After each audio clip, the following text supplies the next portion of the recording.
My name is Mariah. I'm a certified wellness coach, helping people live their most authentic lives. What does that mean?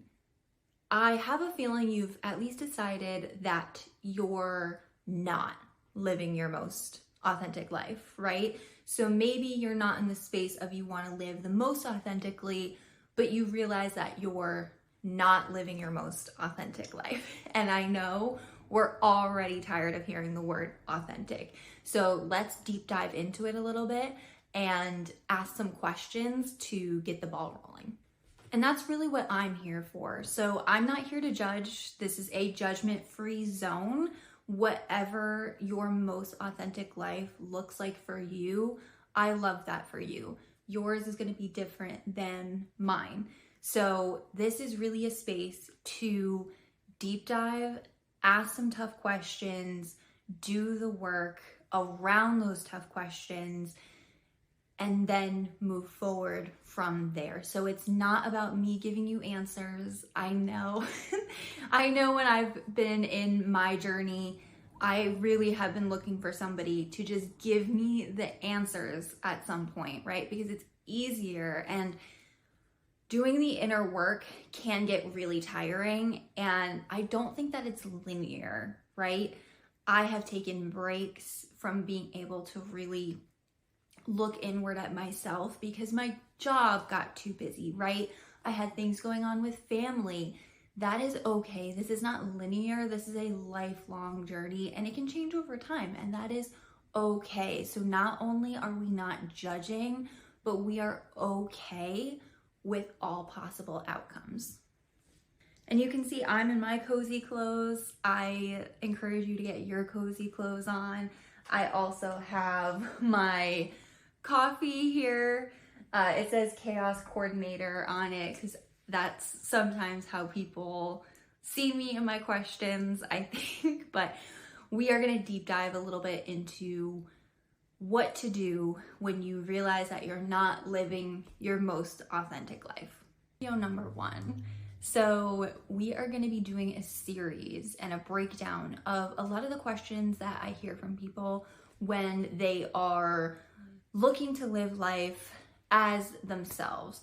I think so many of us are so focused on different things for so long that we are picking up pieces of personality or armor, right, too, and we don't know how to take it off or put it down and come back to ourselves. So in a series, we're going to be talking about a deeper dive into specific questions that I hear all the time, like, should I leave my husband? You'd be surprised how often that one comes up. Or I feel like I'm not reacting. I feel guilt when I'm reacting, or I feel like my reactions to people are not what I want them to be. I'm questioning my sexuality. We can talk about that. So there's so many different things. Or this is a really good one. I think this is really common, and you might not even realize you have this question, but this comes up all the time. What do I even enjoy? So many of us are put into boxes in our careers, right? And maybe your career is everything that you wanted to be. That was your goal. You love your career. But I think for a lot of us, our jobs are just jobs, right?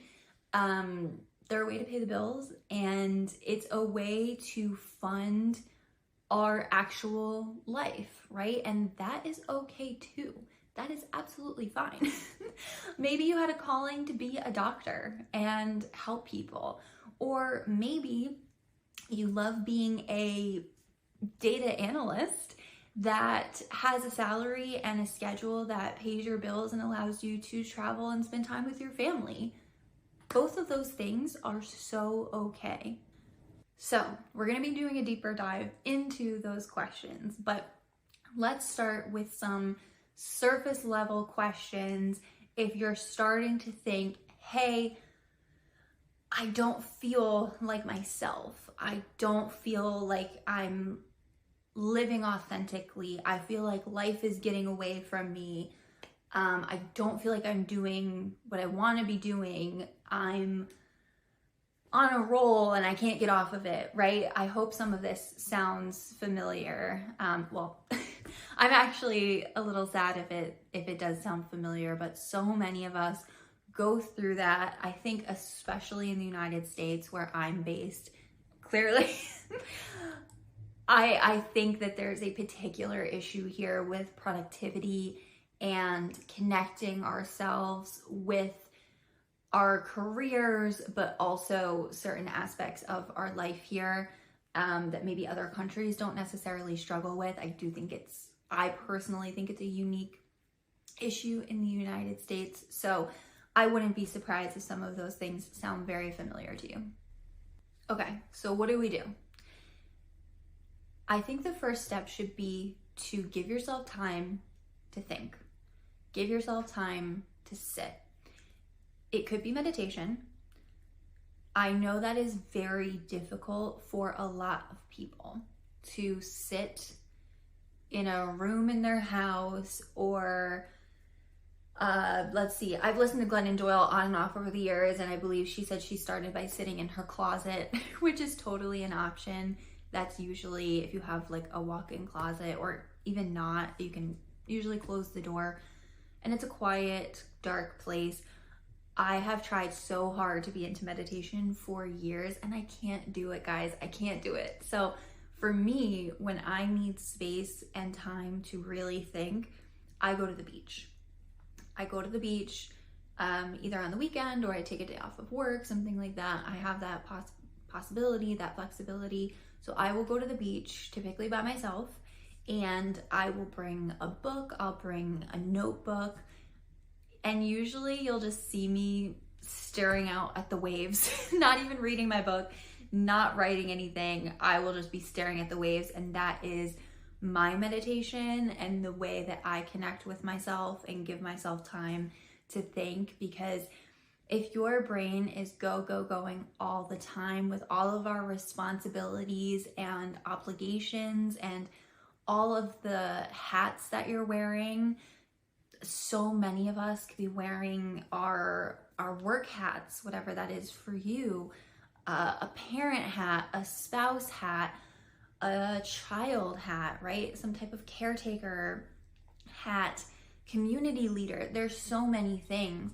and that can get really heavy and really tiring. So I'm not saying meditation necessarily. I am saying find a quiet place, or I wouldn't necessarily call the ocean quiet, but find a place that feels peaceful to you, that you can give yourself time and space to think by yourself, wherever you can escape by yourself and not have to think about all these obligations and wearing these hats, right?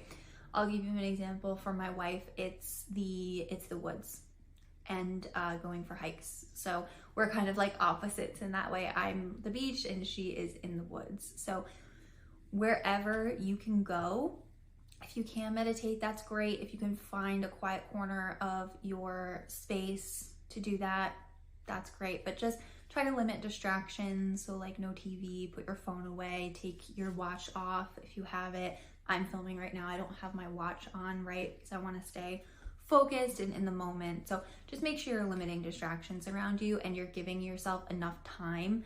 Honestly, an hour would be lovely just to sit there with your own thoughts. Okay, so that's step one, is to give yourself some space. I reference all the time A Room of One's Own by Virginia Woolf. It's been termed feminist literature, but I think it's a great analogy, and she actually just meant having a room of one's own to create and all those good things. So anyway, so that is step one, getting yourself some space. I think step two, if you want to write it down, I love any excuse to buy a new notebook, so I will do that. But you can also use the Notes app on your phone. This is after you've given yourself the space to really think. So I'm not saying do these two things necessarily at the same time. We need a shutdown period from technology and from notifications. So for step 2, I think it's easier for people to list what is not going well. I think it's easier to eliminate rather than add sometimes, right? So when you're coming to this video, when you're coming to these questions, like I said, you're probably thinking, I'm not living my most authentic life, not how do I live my most authentic life. So it's a really subtle difference, but one is an add and one is a takeaway. And I'm not saying takeaway is a bad thing. I actually think it's easier for most people. So think about, and again, write it down in a journal, use your notes app, whatever works best for you, type it out on your computer. What is making you feel like you're not living your best life? You're probably tired of hearing me say the word authentic. So what is making you feel like you're not living your best life? And I want you to be realistic and honest. So I could easily say that I feel like I'm not living my best life because I'm not a millionaire who travels all over the world in my private jet all the time, right? That would be really easy, but that is a cop-out, and that is not honest and realistic. So really try to dig in and think about what is holding you back, or why do you feel like you're not living your best life right now? And even if we take that example, right? So I blew it up really big to make a point, but let's look at it. So the first part of that, I'm not a millionaire. So am I struggling with financial constraints? Is there a financial aspect to me not living my best life? And I'm sure that's true for a lot of people, especially today. And again, in the United States, I think we have a particular problem. So I'm sure that finances and financial constraints will be part of this journey for you. So that could be part of it. Let's see, what else did I say? Traveling. I can't travel to all these places. So for me, I like new experiences. I love language. I love learning about new people, seeing new places. I really believe we only have one life, so I want to see everything that I can. So is it more about traveling? Of course it is, but it's also about feeling restricted to learning and experiencing new people and new things. So is there another way that I can do that? For me, I would say I live in a really diverse, oh my gosh, I don't want to say I live in a really diverse state. I think that would kind of get me in trouble because that's not necessarily what I mean. not the typical definition of diverse. So I'm in North Carolina. I'm based here.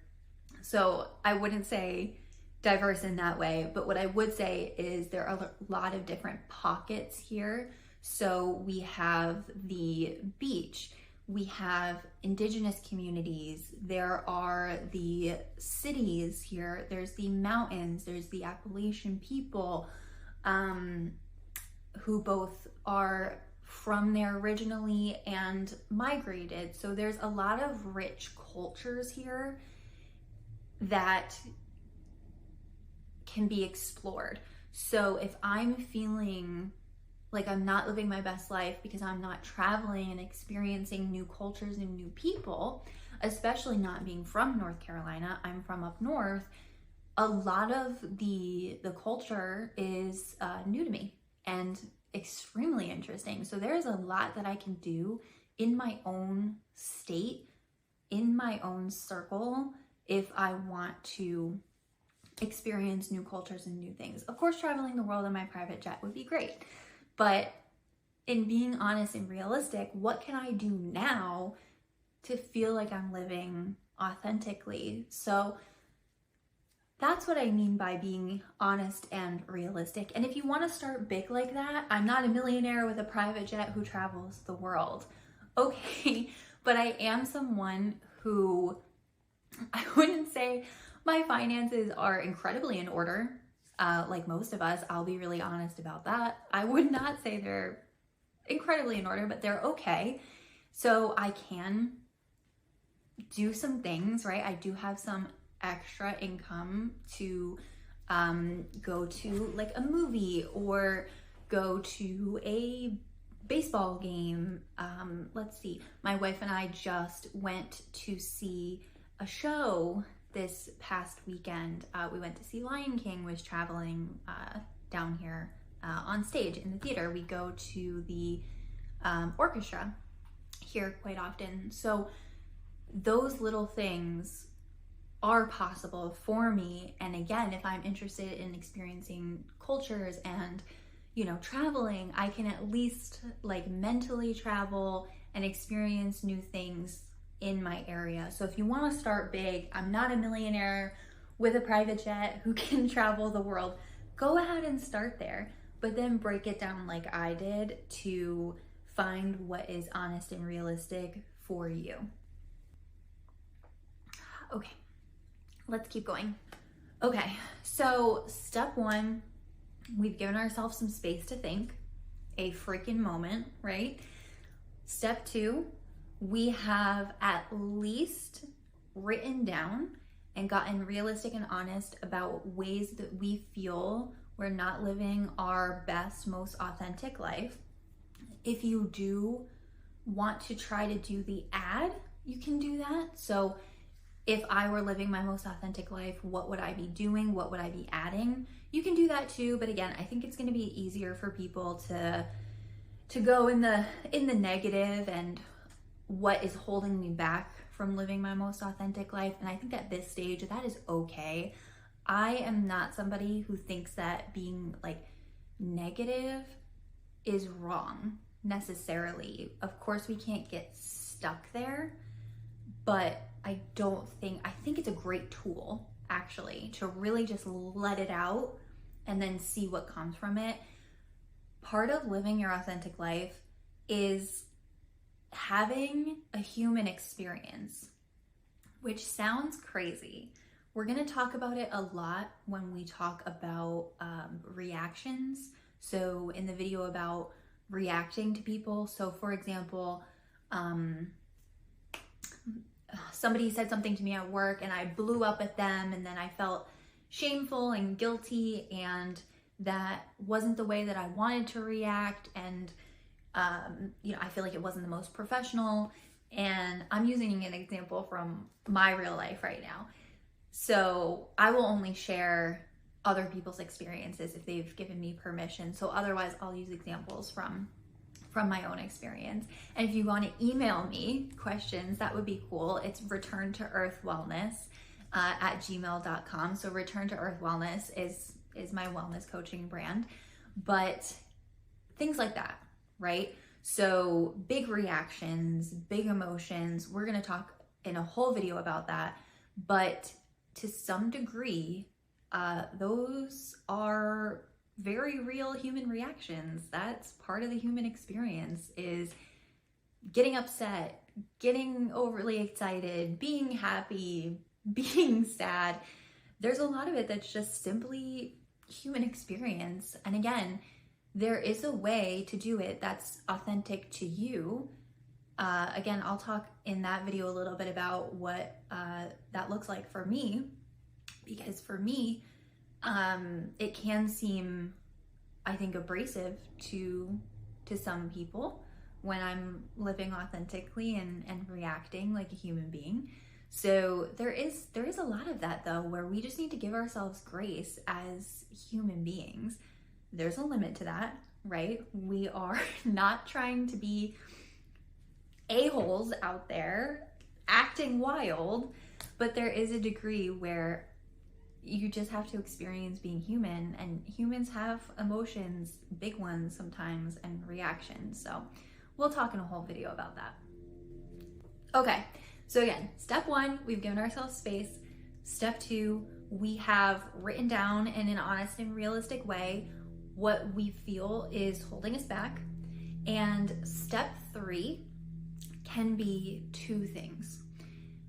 One, you can look at that list and see what you can address immediately. So is there boundaries you need to put down at work? Boundaries can be hard. That is also on my video list. We're going to talk all about boundaries in an entire video.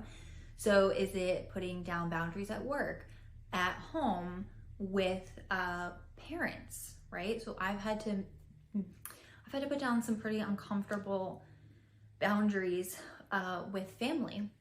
So is it that? Is it creating more time in your schedule, or getting, again, honest and realistic about your schedule? Do you already maybe have some time for yourself in your schedule that was taken up by other things?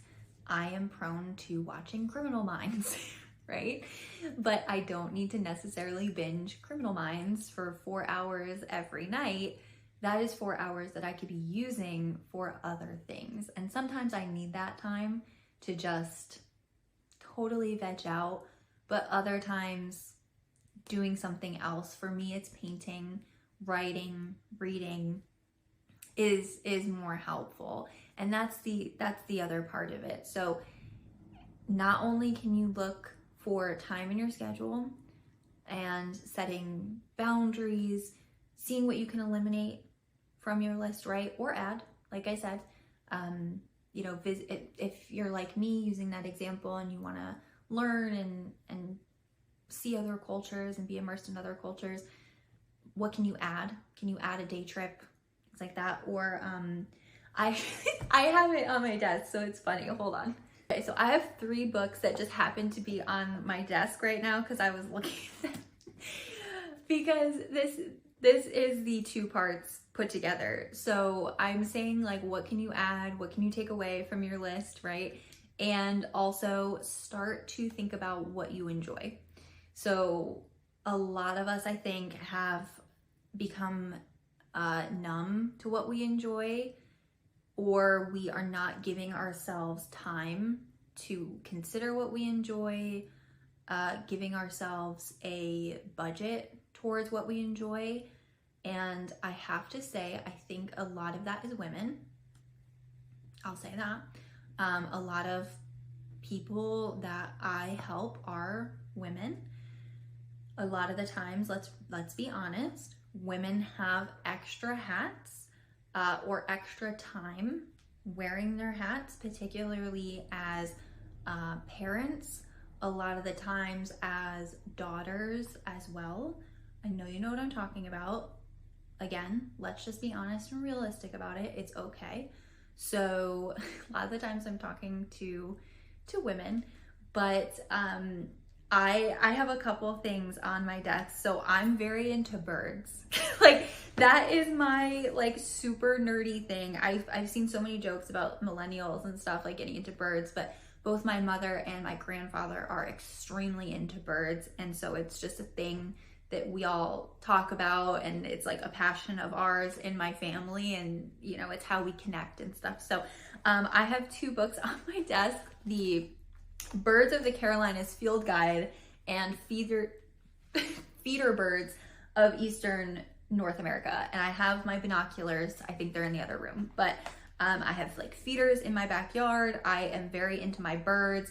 I have the Merlin app on my phone, which is through Cornell, I believe. So you can have it play outside. You press record and it will record the bird sounds and tell you what birds are making those calls and stuff. Like, just so nerdy, but I clearly love it. So that is what I enjoy, and it's very simple, right? I didn't even buy my bird feeder. My mom bought it for me.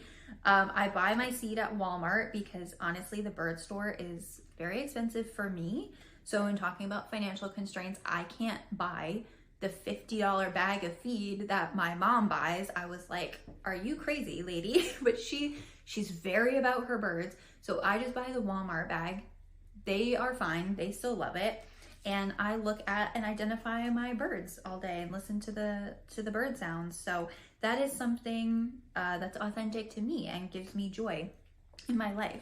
A lot of living authentically is adding joy into your life, or at least taking away things that prevent joy, right?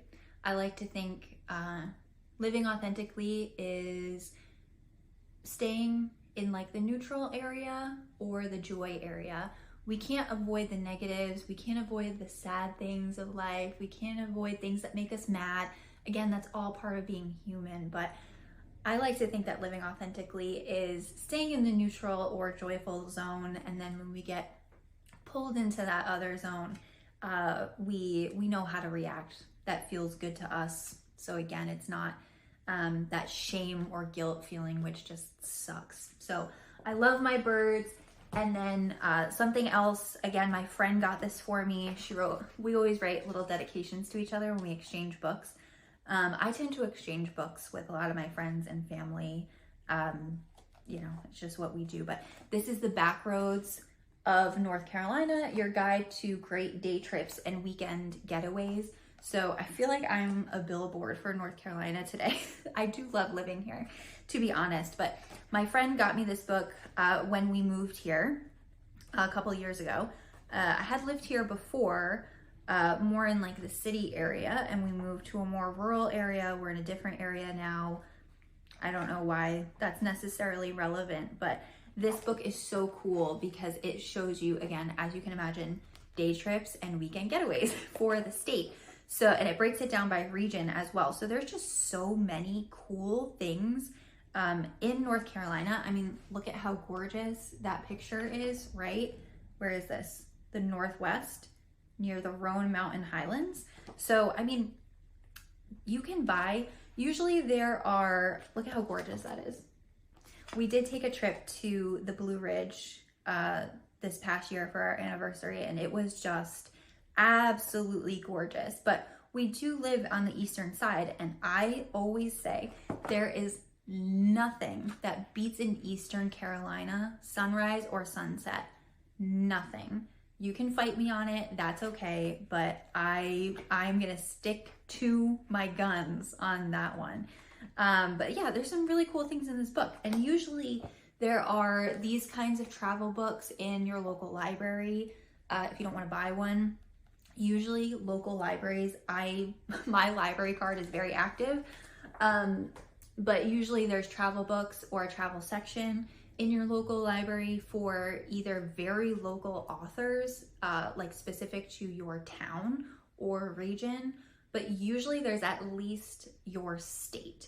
But there's also travel centers where you can find brochures. Again, I'm thinking of like free options for you, but of course, if you could go to like a Barnes and Noble or an independent bookstore, even better, to pick up a travel book for your state, you can find out some really cool things. I am from Connecticut, so there's a lot of like ghost things in Connecticut. People say that Connecticut's pretty haunted. I tend to agree. But yeah, I mean, that would be a cool thing to go like ghost hunting around. That would be kind of cool, right? If you're into that. I very much believe in ghosts, so I think it would be very cool, but I would also be a little afraid. So again, just thinking about things that you can do. And I know that financial constraints are so big for so many of us. So that's why I'm going to talk a lot about free or low cost options, because so much of this has to do with us and doesn't necessarily cost a lot. It doesn't cost a lot to live an authentic life. I don't have it next to me right now, but I said that painting is huge for me and something that I very much enjoy. I'm not necessarily good at it. I painted that. It's not that great. This is a professional artist, and that is my brother, who could be a professional artist. But I buy paints from the dollar store for $1.25, and I buy my little like spatula to mix it from the dollar store. I'm working on something right now where I repainted an IKEA canvas. It's massive, so we didn't like the art on it anymore, so I just painted over it. So that is in girl math free because I already had it. But you can find canvases like on sale all the time. So again, that's just my pastime, but living authentically doesn't have to cost a lot. It really doesn't. It can. For example, I gave myself a pretty big budget a few months ago to redo my wardrobe because I am in my 30s now. And I just felt like, especially after the pandemic, my style was lost. And I went into the pandemic, how old am I? I went into the pandemic in my mid to late 20s, and I'm now 31. So that's a big difference. It may not seem like it, but if you've gone through the transition from like 27 to 30s, you know what I'm talking about. And then I'm sure everyone can tell me about the transitions that are coming after that. So if you are 27 right now, you're in a really cool time of life, and it's only gonna get cooler. But yeah, so anyway, so I gave myself a pretty big budget to redo my wardrobe. So now it's exactly what I want it to be. And I don't even really have to think about getting dressed. I can just pull pieces that I like. A lot of it is vintage. That's kind of my style if I'm not being cozy. So again, it can be as cost effective or free or as expensive as your budget allows. And I think we can talk about budgets as well when we're talking about living authentically. So maybe we'll make that a video as well. I am not like a finance guru at all. I could learn from budgeting as well, but how that fits into living an authentic life is there are things that cost money, right? So even the day trips, minimum gotta pay for gas, right? Even if you're going to a local national park that's free, if you're not biking or walking there, which most of us in the United States, we are taking cars or some type of public transportation that costs money. So at minimum, you're paying for those transportation costs. So it is at least, again, I want to live in reality. There is a financial aspect to probably most of the things that we're going to talk about. So I don't want to ignore that. And I want to address that head on because I think you have to as well when we're talking about all of these things. So I hope some of this was helpful. I hope you can go through those 3.5 steps and see what happens. A lot of this is trial and error. A lot of it is finding what works and what doesn't. Something that I've gotten really good at in the last couple of years is failing and quitting or just being okay with not being good at something. So like I said, painting, I'm not good at it. I would never say that, but I enjoy it. I love what I create. I just painted something for my mom for Mother's Day and she loved it. So it doesn't have to be that serious. It really doesn't. Living authentically can be so unserious, and enjoying life does not. We don't have to get too bogged down in the details, right? Something that I struggle with is doing the most right thing and feeling paralyzed trying to figure out what the most right thing is. What I have learned in the last couple of years, not only in my corporate job, I also have a business plus my wellness coaching. So I do too much. But what I have found in all of these things is when people say you just need to start, it's so true. You just need to start. Even with the wellness coaching, it's taken me a year to actually launch the business because I was not sure how I wanted to show up. And usually wellness coaching is talking about health. A lot of it is health. And I just think the world is so crazy right now. I wasn't sure that I wanted to be telling people how to eat, how to exercise. I think that is so important, but I don't know that that is something that, again, I would feel authentic in talking to people about. So I would much rather help people live as their true selves and ask some hard questions and do some deep dives and be a non-judgmental space for people to get there versus all of that. So it is trial and error. Or I'll give you another example. I love to give us examples from my own life, because I've definitely been wrong so many times, and I've definitely messed up so many times, and that's okay. That's okay. Some of it I need to be accountable for. Some of it I've had to apologize for. I've had to learn from. I definitely have not been a perfect person. I feel like now I'm a completely different person than I was 5, 10, 15, 20 years ago. That is okay. Humans can grow and evolve. I love that for us. But just as a funny example, my other business, it's a product-based business, and it's mostly a side hustle that not that I do for fun, because it does make money. Well, the money all gets reinvested into itself, but so I'm not making money from it, but I enjoy it. And again, that's me living authentically. I get out of the house and I go talk to people and I meet people in that business, and so it's very like social and fun for me.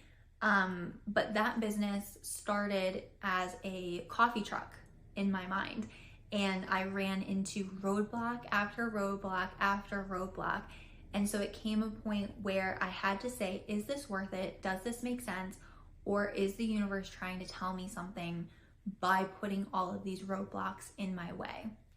And I think that's a good question to end on and ask ourselves as we are thinking about the steps, right? Giving ourselves space, writing down what's keeping us from living authentically, finding what we enjoy, looking at our schedules to see if there is time that we can carve out for ourselves, because this is going to take some time and it's going to take some work and it's going to take some thought. So a good question to end on is look at what the universe is telling you. If you're a religious person, you may consider what God or your God is telling you. I'm not overly religious, so we won't really be talking about religion and stuff on here. I will probably say like the universe most often, 'cause that's what I believe, but whatever you believe, that's okay. Just again, this is a non-judgmental, respectful place. So I'll refer to the universe, but insert whatever higher power you subscribe to, or none, that's cool too. But what is the universe trying to tell you by putting up roadblocks? What does the universe make easy for you? That's important too. But is the universe trying to tell you something with those roadblocks? Are they trying to tell you to slow down? That something is not meant for you, that it's actually not going to work. I know sometimes for me, and this is just again a random example, this happened to me the other day, and it's happened to me a couple of times, but I was going to the gym in the morning and I have a limited time for my job, and like something went wrong at the house, and then I hit like every stoplight I could possibly hit, which was so weird for the time of morning. And something else happened that delayed me on the road, and it ends up there was a massive accident that had happened 5 minutes prior in my route to the gym. And if I had been on time, I most likely would have been at that intersection at the time that accident occurred. So again, whatever you believe is totally cool. You could believe that's totally random, and that's kind of interesting too. I don't necessarily think that, but that would be kind of interesting, right? So for me, that was the universe telling me to slow down, to be observant, and to be grateful as well. So maybe just think about these things. Think about something that you're really frustrated about. Again, I think negative feelings can be, or what we call negative feelings, can be a really good jumping off point. I don't think it's helpful as we get to the mid and the end part. Well, I don't know that it ever ends, but as we continue on, I don't think it stays helpful. But at least in the beginning, I think that we as human beings feel a little more strongly about the negative. There's a lot of studies about human beings being risk averse. So think about it. Think about it. Don't get bogged down in it.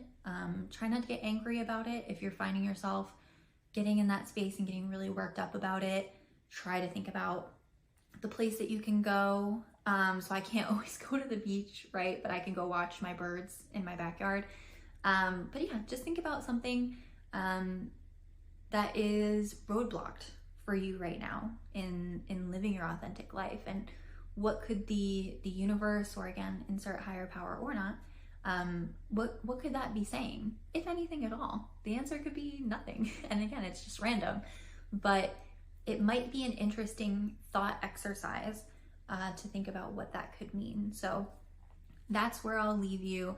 I hope you have an amazing rest of your day or night, week, whenever you're watching this. Again, I'm Mariah. I'm a certified wellness coach for Return to Earth Wellness, and I will be your guide as we go through this series of asking hard questions and diving deep into those questions to help you live a more authentic life that resonates with you, to be true to yourself, whatever that means for you. It will be different for you versus me.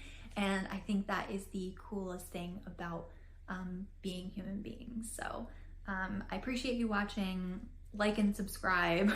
I have to say that. And if you're wondering again what questions that we have coming up in the series, I'll drop it below so you can be on the lookout for that.